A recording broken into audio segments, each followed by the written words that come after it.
Il habite depuis 20 ans en Israël, dans une petite ville du centre du pays, Or Akiva. On va en savoir plus sur lui. Mashgiach Kashrut, c'est la première fois qu'on reçoit quelqu'un qui est de cette profession et ça nous fait bien plaisir. On écoute son Alia Story tout de suite. Relevez le défi de l'Alia. Alia Story, c'est vous, c'est nous. Freddy Shlomo Messas. Alors Freddy pour les Français, on va dire ceux qui vous ont connus avant l'Alia, et Shlomo pour ceux qui vivent ici et qui vous connaissent depuis 20 ans. Comment ça va, Freddy ? Bien, tout d'abord, je vous remercie de m'avoir reçu. Avec plaisir. Pourquoi Shlomo ? J'ai adapté ce nom parce qu'en Israël, un Mashgiach Kashrut qui s'appelle Freddy, ça fait pas très sérieux. C'est sûr. Donc il fallait prendre mon nom de naissance, qui était un nom hébraïque. Je suis venu en Israël en 1990 la première fois, pendant la guerre du Golfe. Ça a été très difficile. Vous êtes venu pour un changement de vie, pour essayer ? Je suis venu pour essayer d'émigrer, pour préparer ma femme à venir vivre en Israël. Vous étiez Mashgiach Kashrut en France depuis déjà 20 ans ? Oui, je travaillais avec les plus grands rabbins en France. Mon père, Zichrono Livracha, était le responsable de toute la cacheroute des vins et des champagnes sous l'autorité du rabbin Munk. J'allais moi-même de temps en temps travailler avec lui pour nettoyer les cuves de vin. Ok, donc c'est un métier que vous connaissiez très bien, que vous avez appris auprès des plus grands. Je connais bien le métier et je pense que je connais toutes les ficelles et je sais connaître les gens avec qui je travaille. On va en parler. Alors, vous arrivez en 90 en pleine guerre du Golfe, vous ne décidez pas de rentrer, vous ne connaissiez personne en même temps, donc c'était un peu compliqué d'être Mashgiach en Israël sans contact, sans réseau. Vous ouvrez donc une boucherie, vous achetez une maison, vous installez quoi. Oui, ma mère et mes sœurs habitaient déjà en Israël. Donc ça facilite les choses. Netanya. Donc j'ai essayé, pendant la guerre du Golfe, les gens n'avaient pas d'argent et mon cœur me poussait à leur donner la viande sans les faire payer. D'accord, ok. Et donc ça m'a poussé tout simplement à faire faillite. Ok, vous étiez à Netanya à l'époque ? J'étais à Netanya, j'étais sur le boulevard Weizmann, face au Chouk. J'étais très bien placé. Donc au bout d'un an, c'était... Au bout d'un an, et puis en plus j'ai eu un problème. Pendant Pessah, c'était fermé, l'électricité s'est arrêtée, la viande a pourri, j'ai dû jeter pas mal de 300 kilos de viande. Bon, les galères à l'israélienne, on va dire. Les galères israéliennes. Bon, je me suis dit, c'est peut-être pas ma place ici. Vous êtes parti. Et je suis parti aux États-Unis. J'ai dit, je vais tenter ma chance aux États-Unis. Donc un Mashgiach aventurier quand même. Voilà, j'ai roulé ma bosse, on va dire. J'avais 2 frères qui habitaient aux États-Unis, dont un qui était shochet et responsable de la shrita du Rav Einemann. Il m'a formé, il m'a fait passer un examen de shochet bodek que j'ai réussi. Aux États-Unis. Aux États-Unis.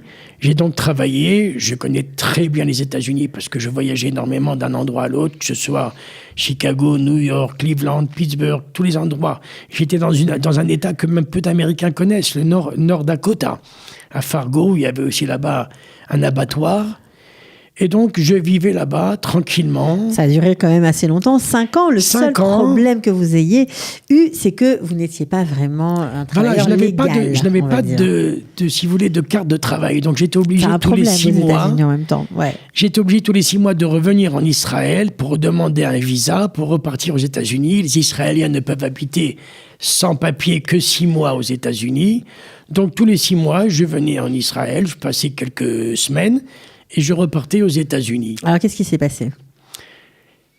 Vous êtes fait arrêter ? Écoutez-moi, un jour, en allant au Canada pour travailler, comme d'habitude, on m'a arrêté, on m'a demandé d'ouvrir le coffre de la voiture. C'est une chose rarissime, on ne me l'a jamais demandé en 5 ans. Ouais. Et on a trouvé mes couteaux derrière, mes couteaux de shrita et mes outils. On m'a demandé une carte, ma green card, et je n'avais pas. Et ils ont donc marqué sur mon passeport interdit de séjour, et on m'a refoulé au Canada. Du Canada, je n'avais rien à faire ne connaissant personne, je suis reparti en Israël. D'accord, et donc vous étiez interdit de séjour aux États-Unis, donc pour vous, fini la belle vie à l'américaine, la voiture, la maison, c'était très sympa comme système. C'était la belle vie, comme on dit en France, c'est l'Amérique. C'était vraiment l'Amérique, vous étiez payé toutes les semaines, en liquide. Toutes les semaines, payé $1 100 en liquide, tous les jeudis pour 5-6 heures de travail. Bon, je ne suis pas un travailleur acharné. Toutes les 2-3 semaines, je m'arrêtais, prenais un petit congé d'une semaine, que ce soit à Miami ou... Bon, vous avez bien profité pendant cette période-là, c'était vraiment l'Amérique. C'était vraiment une très bonne vie. Ok. Et puis finalement, contraint et forcé, vous vous êtes dit, je vais retourner en Israël, je vais changer mon nom et je vais repartir aux États-Unis. Voilà, j'ai beaucoup pleuré quand j'ai été expulsé. Je me dis, que J'imagine. me veut Dieu exactement? Et j'ai fini par le savoir quelques mois plus tard. Parce que vous êtes arrivé en Israël, vous partez pour faire votre passeport. Malheureusement, il y a une grève, donc pendant 3 mois, vous ne pouvez pas faire votre passeport. Donc, vous commencez à vous acclimater ici, vous allez étudier avec votre frère. Et comme je ne suis pas oisif de naissance, je suis parti avec mon frère. Il étudiait à l'époque à l'Evle et à Rim, à Hedera. Et à l'époque, j'étais beau gosse. Donc le rabbin m'a proposé de me marier avec une femme célibataire. Ce que vous avez omis de nous dire, c'est qu'entre-temps, vous avez divorcé. Oui, bien entendu, j'ai divorcé. Il est difficile de se marier sans divorcer. Oui, c'est sûr, mais bon, voilà. Donc j'avais divorcé déjà une première fois. Et en l'an, je crois, je ne sais plus, c'était 2000. Et puis, on décide de vous faire un chidour. Et en 2001, donc, on décide de me faire un chidouche avec une femme célibataire. Un chidour. Chidour. Qu'est-ce que j'ai dit? Chidouche. Un chidouche. Bon, c'est le rabbin qui ressort. Un chidour. Et donc, on m'a présenté une femme, belle femme, d'une 40aine d'années. Et j'avais, je crois, une 10aine d'années de plus. Mais là, vous n'aviez pas encore prévu de rester en Israël. Non, je n'avais pas prévu et ça ne me tentait pas trop. Ayant fait une mauvaise expérience la première fois en Israël dans les années 90, je me suis juré de ne plus revenir. J'ai dit, même si on me donnait 1 million, je ne resterais pas dans ce pays qui... Il fallait juste vous proposer une femme. Voilà. Alors, il fallait proposer une femme, ce n'était pas évident parce que d'abord, je n'étais pas pour. Ouais, pour vous J'ai remarier. vécu pratiquement célibataire pendant 4 ans. Ouais. La belle vie, indépendant. Ouais. Personne qui me demandait de mettre mes chaussettes quelque part ou de ranger mes affaires. Donc, c'était vraiment la belle vie. Et puis, j'ai commencé à faire un premier rendez-vous avec cette femme. Puis finalement, vous vous êtes remariés. On ne sait plus. Et vous savez, les Français ont ce petite chose-là pour agrémenter et pour faire flancher le cœur des femmes. Ouais. Ce qui fait qu'elle a flanché. Et je lui ai dit, écoute, si tu veux te marier, c'est maintenant. On ne va pas attendre une quinzaine de rendez-vous. Très rapidement, vous vous mariez. 4 mois après s'être connus, on s'est fiancés. 1 mois après, on s'est mariés. À la grande surprise de ses parents, de ma femme qui n'était même pas au courant. Ouais. Et puis, Baruch Hashem, on a vécu ensemble. Ça a été très difficile d'avoir un enfant. On était mariés pendant 15 ans sans avoir d'enfant. Ouais, je crois que votre femme a défrayé la chronique, on va dire ça comme ça, parce qu'à l'âge de 54 ans, vous avez réussi à avoir un enfant. Elle a même passé au journal télévisé, Oui, etc. après beaucoup de prières et beaucoup de traitements, beaucoup de prières et beaucoup de docteurs qu'on a vus, dont la plupart étaient très pessimistes. Finalement, ça on a marchait. fini avec la grâce de Dieu par avoir une gentille petite fille qui est née en 2013, qui a aujourd'hui 5 ans. Elle s'appelle Anaël, avec un Aïn. Ouais. Je tiens le Aïn, ça veut dire que Anaël, Dieu a répondu Bien fait. à notre prière. Voilà, donc c'est une belle, on va dire une belle histoire, enfin en tout cas une histoire difficile, un parcours difficile, mais qui se termine bien pour vous. Alors pendant toute cette période-là, vous avez finalement réussi à être mashgiar en Israël. Vous êtes mashgiar depuis 20 ans. Alors c'est un univers qu'on connaît mal. Comment ça a été pour vous? Est-ce que c'était facile de rentrer dans ce métier ou c'était compliqué? Est-ce qu'il a fallu jouer des coudes? Est-ce qu'il a fallu faire des sacrifices? C'est pratiquement impossible de travailler comme mashgiar si on n'a pas des connaissances, si on n'a pas, comme on dit en Israël, vitamine P. D'accord. Vitamine protectia. Voilà, protectia. C'est-à-dire que, une fois, le Rav Arashi d'Israël nous a raconté une histoire. Il a rencontré un de ses amis, il a dit, tu pourrais pas employer mon fils comme mashgiar? Il a dit, mais qu'est-ce qu'il sait faire? Il dit rien. Il a dit, mais on peut pas faire rentrer des gens mashgiar comme ça. Il faut des études, il faut un examen. Donc moi, j'ai fait tout ça. J'avais passé les examens. J'ai passé un examen il y a une quinzaine d'années. J'ai demandé à le passer en français, ça a été accordé. J'ai eu ma théodate mashgiar. J'avais de bonnes connaissances parce que d'abord de ma famille, tout le monde sont rabbins. On est rabbin de père en fils. Donc oui, forcément. Donc c'était plus facile. Je connais bien les halachot, je pense. C'est sûr, et vous avez surtout retroussé vos manches parce que vous n'avez pas... J'ai retroussé mes manches, j'ai pas hésité à travailler à 2h du matin parce que personne ne voulait ce travail. Ouais. Pour à Alors l'époque, c'était où ça? C'était, je crois... C'était à Orakiva dans un catering, Ok. pour le citer Catering Rothschild, qui existe toujours aujourd'hui. Ouais. Il fallait travailler à 2h du matin pour pouvoir allumer le feu parce que beaucoup, comme dans nos endroits, beaucoup de non-juifs travaillent et c'est interdit le bichoul goïm. Pour ceux qui ne comprennent pas, c'est si vous voulez, la cuisine par un non-juif est interdite pour les sfaradim. Pour les ashkénazim, il suffit qu'un juif allume le feu. Pour les sfaradim, il faut que le juif mette le plat ou la poêle ou la marmite sur le feu et commence la cuisson. Donc ça a été difficile, mais j'ai pas hésité, comme vous dites, à retrousser mes manches, à accepter tout ce qu'on me proposait. Et peu à peu, je suis monté dans l'estime des rabbins. Ouais, vous avez aussi travaillé dans un kibbutz à 5h du matin. Enfin, vous avez fait j'ai travaillé au kibbutz jobs Yakoum. assez compliqués. Ouais. J'ai travaillé au kibbutz Yakoum, j'ai travaillé à 5h du matin jusqu'à 1h de l'après-midi. Tout ça, c'était à l'époque payé une misère, 25 shekels de l'heure. Mais vous l'avez fait quand même. J'ai fait au kibbutz Yakoum pour donner, il n'y a pas de secret, j'ai touché 3000 shekels par mois. Ouais. Imaginez-vous, 3000 shekels, c'est ce qu'on peut faire aujourd'hui avec. Et peu à peu, j'ai pu réussir à rentrer dans des restaurants qui payent beaucoup mieux et surtout dans des oulam iroïm, c'est-à-dire des salles de fête. Alors ça, c'est ça on est obligé d'ouvrir le sujet parce que ça nous choque, nous, quand on vient de France, de voir que nous qui avons été habitués à avoir un mashgiach dans un seul endroit qui reste fixe du matin au soir. Ici, les mashgiachim peuvent faire plusieurs endroits à la fois, ils sont pas obligés d'être là tout le temps, donc on imagine qu'il peut y avoir des problèmes de cache-route toute la journée sans que personne ne le sache. On peut mélanger le lait et la viande, on peut faire, enfin je sais pas, ça peut être, c'est très choquant pour des francophones de savoir qu'il n'y a pas un mashgiach fixe dans chaque endroit. Bon, d'abord, la réponse à votre question, elle est un peu comprise dans la question, c'est-à-dire que à partir du moment où on est en Israël, que toute la viande qui rentre dans les abattoirs est cachère, on n'est déjà pas en France où il y a énormément de possibilités d'acheter non cachère. C'est sûr. Mais pour vous dire quelque chose, Samoud, c'est-à-dire un mashgiach qui ne bouge pas, ça ne veut rien dire. J'ai été une fois invité à un mariage à Bnei Brak, la ville par excellence des religieux, et dans le bar, j'ai vu une bouteille de cognac, ce qui est interdit. C'était marqué mashgiach Samoud. Et j'ai dit, comment ça se fait qu'il y a une bouteille de cognac? Moi, c'est celui qui organisait la fête qui l'a menée. On n'a pas le droit. Moi, je pense connaître bien mon travail. Comment ça se passe? Je rentre à l'endroit où je travaille. J'ouvre le réfrigérateur. Je regarde en premier les légumes, les yéreks, comment on peut dire ça? Les légumes, légumineuses. Il faut, en Israël, il y a une loi.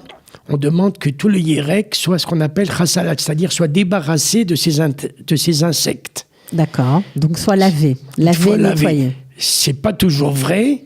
Malheureusement, on a vu plusieurs exemples, mais on dit qu'après un bon lavage et un bon savonnage, c'est débarrassé de ces insectes.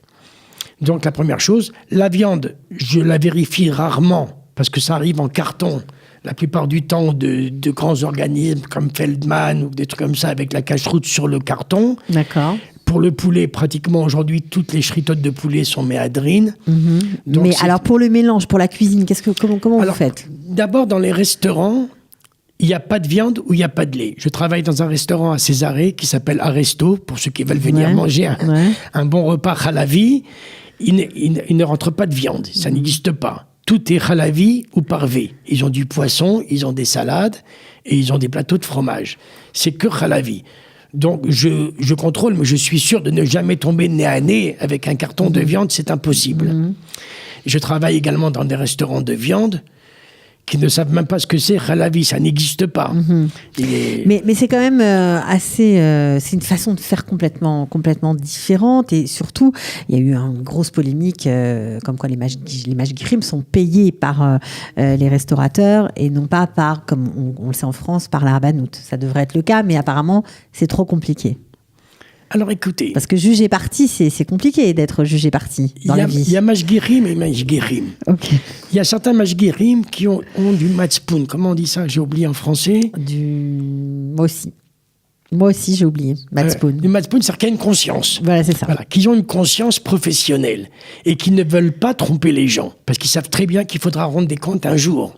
Et on dit que rendre des comptes là-dessus, c'est une catastrophe.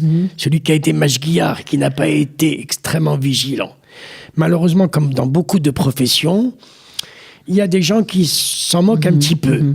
Non, mais là, c'est un truc qui vous dépasse, parce que c'est le système qui est comme ça. Le système, c'est comme ça. Écoutez, on nous avait proposé à un moment donné, et d'ailleurs, au départ, quand j'ai travaillé à Natania, on passait par ce qu'on appelle un koach adam, c'est-à-dire une espèce de maison d'intérim. Et c'est Vous eux, placez. c'est eux qui nous plaçaient et qui nous payaient. Le seul problème, c'est qu'ils prélevaient 30% de notre paye. Quelqu'un qui va travailler à 2 heures du matin pour 30 shekels par mois n'est pas très content qu'on lui prenne 30%. Ça, c'est sûr. Il y a beaucoup de petits dysfonctionnements. Ensuite, on a dû, les rabbins, ici, les Rav Arashi, ont proposé d'être payés par donc une espèce de société indépendante. Ça paraîtrait plus normal. Ça paraîtrait plus normal. Le Rav Yitzhak Yosef, que Dieu lui a accordé une longue vie, s'est opposé vivement à ça parce que ça mettait beaucoup de mashgirim à la porte, de toute façon. Pourquoi ? Parce que beaucoup d'endroits ne seraient pas d'accord pour payer un mashgiar à une paye élevée s'il a d'autres endroits. Si vous deviez travailler, par exemple, quelque part dans un endroit pour toucher 4-5 000 shekels par mois, il fallait travailler au moins 5-6 heures. Ça vous empêchait de travailler ailleurs. Mais quand vous touchez 5-6 000 shekels par mois et qu'on vous prélève 30%, vous êtes obligé de travailler ailleurs si vous voulez manger tous les jours. Donc, on ne va pas tout expliquer, mais en tout cas, c'est vrai que c'est une question passionnante et on en profite parce qu'avoir un mashgiar francophone, ce n'est pas tous les jours. Donc, voilà, c'est sûr qu'on ne va pas tout résoudre, mais c'est vrai qu'il y a beaucoup de questions, notamment de gens qui arrivent, qui débarquent en Israël et qui se sont confrontés à cette situation-là, cette nouvelle situation, de voir comment ça fonctionne au niveau de la cache-route en Israël. Alors, vous avez... Excusez-moi, juste pour clore le problème de la cache-route, je vais vous dire quelque chose. Moi, je vois les gens avec qui je travaille et je les juge pratiquement immédiatement. Je sais à qui je peux faire confiance et à qui je ne peux pas faire confiance. Et à qui je ne peux pas faire confiance, je ne reste pas. Je quitte, ça m'est arrivé 3-4 fois d'avoir des petits problèmes et qui n'ont pas été résolus. J'ai été voir le rabbin, j'ai dit non, ce n'est pas pour moi, cet endroit-là. Donc c'est pour ça que je n'ai pas beaucoup de problèmes, parce que les gens avec qui je travaille, je crois en eux, ils croient en moi. Et vous les avez vus à l'œuvre, surtout. Et je les ai vus à l'œuvre et je sais que personne ne fait d'écart. Et je n'hésite pas, s'il y avait un écart, à le punir, à le signaler et à retirer la tauda de cache-route s'il le fallait à titre d'avertissement pendant plusieurs jours. D'accord. Voilà. Bon, alors vous êtes bien sûr, avec tout ça, vous avez atterri dans une petite ville d'Israël que vous ne connaissiez pas, pas très loin de Netanya, cela dit, mais c'est la ville de votre femme, Or Akiva, que vous aimez énormément. Oui, j'aime Or Akiva. Écoutez, Or Akiva, j'ai connu il y a 20 ans, il n'y avait vraiment pas grand-chose. Moi, je ne disais pas Or Akiva, je disais Chor Akiva, le trou. Parce que c'était vraiment... Il n'y avait pas de magasin, il y avait 1 ou 2 supermarchés. Ça a bien changé. Ça n'a rien du tout. C'est une ville en grand devenir, grâce entre autres au maire, je vais le citer, Yaakov Edry, qui vient d'être élu, un peu grâce à nos soins, aux soins des francophones. Et depuis, c'est une ville qui est en train de énormément changer. On est passé de 11 000 habitants à 26 000. Et avec les projets actuels, on va passer à 50 000 dans moins de 2-3 ans, je pense. Ok. Donc c'est un projet, en tout cas une ville intéressante, d'intégration possible pour les francophones. Vous avez fait beaucoup, vous êtes beaucoup impliqué dans la campagne municipale. Quand je suis arrivé à Or Akiva, j'étais pratiquement, je pense, le seul Français. J'ai entendu personne parler français, nulle part. C'était vraiment très difficile pour moi qui maniais très mal l'hébreu. Étant avec ma famille à Netanya française, on parlait que français. Et donc, c'était très difficile d'intégrer l'hébreu. Vous voyez, aujourd'hui, c'est le contraire. J'ai du mal à sortir certains mots en français. D'accord. Vous pensez que c'est une ville d'intégration possible, intéressante? Pour quel public? Je vais vous dire, c'est une ville très intéressante et à plusieurs raisons. La première, c'est une ville qui est située tout près de Césarée, donc tout près de la mer. Et comme je l'ai dit, les Français recherchent le soleil et la mer. Je vois quand j'ai de la famille qui vient ici, ils se mettent au balcon, les bras écartés, la tête en l'air, face au soleil, face à la mer. Donc c'est une ville qui est vraiment très proche de la mer. Agréable à vivre. Agréable à vivre, c'est une ville calme. Il y a eu une grande aliyah de gens d'Europe de l'Est il y a une dizaine d'années. Donc, ils ont été, si vous voulez, un peu chouchoutés au départ. Et le maire leur avait fait un quartier spécialement pour eux qu'on appelait Oroth. Aujourd'hui, on se tourne plus vers la LIA européenne. Et donc, on a ouvert un autre quartier où j'habite qui s'appelle Oroth Ayeruka, les Lumières Vertes.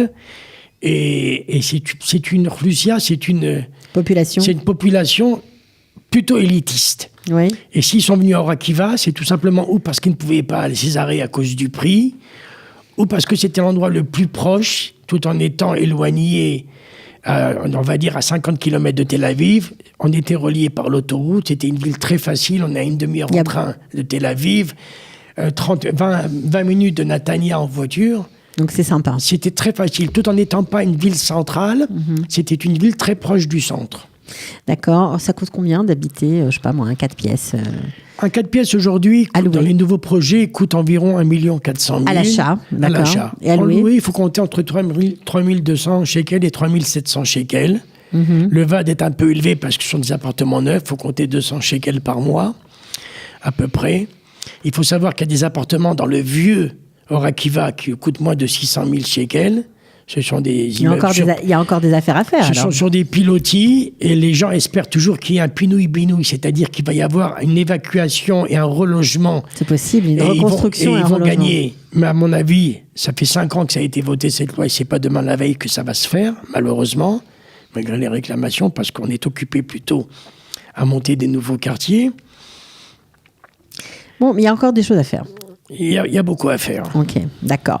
Qu'est-ce qu'on peut vous souhaiter Écoutez, mon intention, après une quinzaine d'années, les 15 premières années où je me suis réfugié dans mon cocon, où j'étais pratiquement le seul Français, j'ai vu qu'il y avait beaucoup de Français qui sont venus en Israël, notamment à Or Akiva.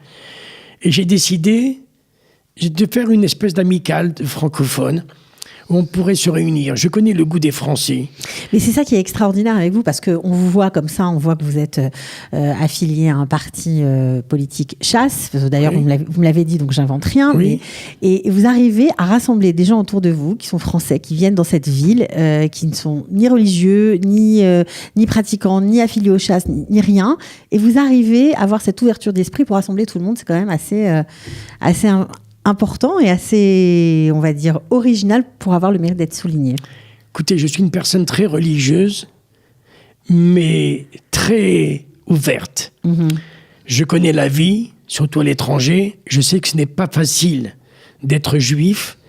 Quand quelqu'un me dit que je veux faire tchouva, est-ce que je dois arrêter tout d'un coup? Je dis non, n'arrête pas tout d'un coup, tu n'arriveras pas. Fais ça par étapes. Il m'a dit, mais je ne peux pas me passer de la cigarette. J'ai dit, tu peux fumer encore.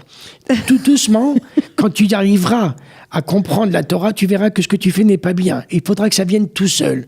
Donc, je comprends vous avez la vie. Une ouverture d'esprit, vous connaissez bien la vie. Je suis très ouvert d'esprit. Mon père, Zichrono Livracha, était un grand rabbin en France. C'était un esprit très, très ouvert. Et pourtant, il était très religieux. Ouais, ça n'a rien à voir avec les réformistes. Et pourtant, il pouvait comprendre les gens. Les gens venaient le voir. Et vous essayez de faire aussi, de perpétuer cette tradition? J'essaie de faire comme mon père. J'ai un frère qui, lui, est un rabbin, on va dire, Mekoubal. Il recevait même les gens quand il est en Israël, etc., pour les bénir. Moi, je suis contre tout ce rabbinat extrémiste, si vous voulez. Moi, je dis, il faut laisser la porte ouverte à tout le monde. Bon, on demande que recevoir les gens. Alors, a priori, si vous allez vous installer à Or Akiva, vous serez bien accueilli par Freddy Shlomo Messas. Merci beaucoup d'être venu. Merci à vous, je vous remercie. Je vous en prie, à très bientôt.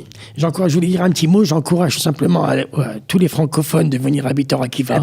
C'est une très belle ville qui est servi de main de maître par Yaakov Edry, pour le citer, et par le représentant de chasse qui s'appelle Elian Konina, qui m'a promis que s'il est élu maire adjoint, il nous donnera un local avec des activités, des soirées comme même les Français, par exemple, des soirées musicales des années 60, oui, 70. Vous allez faire une belle amicale vivace, et en plus vous avez le soutien de la mairie parce que Merci vous les avez aidés, ça a bien marché.